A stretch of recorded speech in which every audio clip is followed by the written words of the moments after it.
چې هغه راشي او موږ سره خپل نظم شریک کړي. نورالبصر بصر صاحب.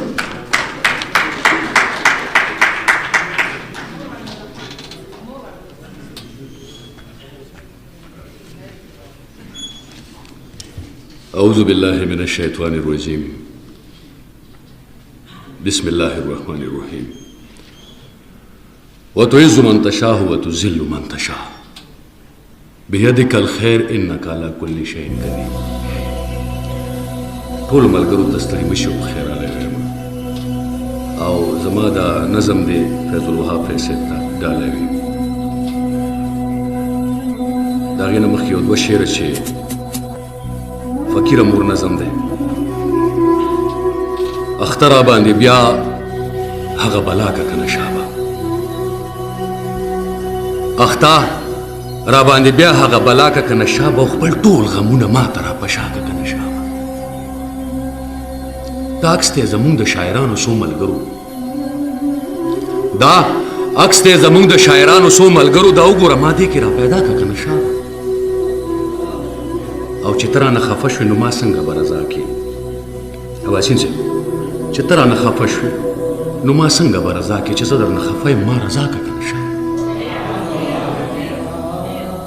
نور هېڅ پوهېږم نه،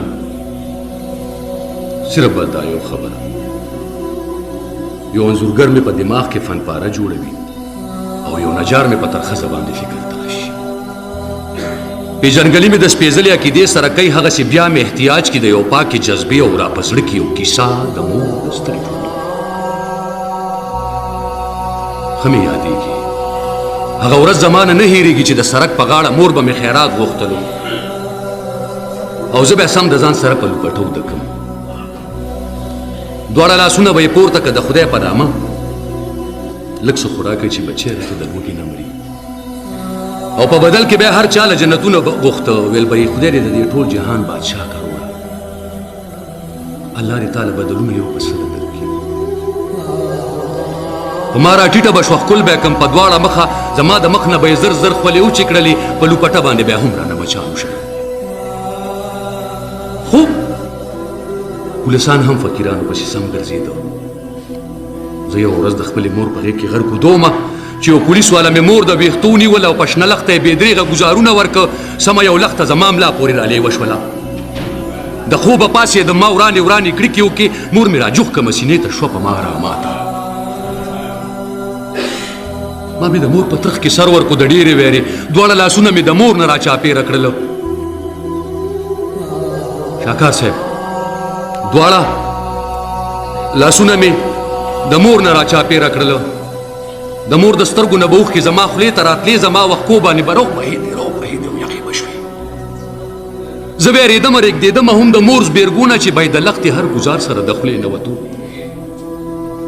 بیا هره شپه به یې خپل ځان له ټکورونه ورکول. په دغه حال کې به یې هم زما ډېر خیال ساتلو. فضل صاحب، په دغه حال کې به یې هم زما ډېر خیال ساتلو. که ما میتیازې به هر څنګ ورته جوړی کې وکړي، هېڅ په یو حال کې د غېږې غورځولی نه یم. په کومه شپه به چې زه ګرمې طبې ونیومه، هغې به سمه د ازغو په څوکو شپه تېره کا.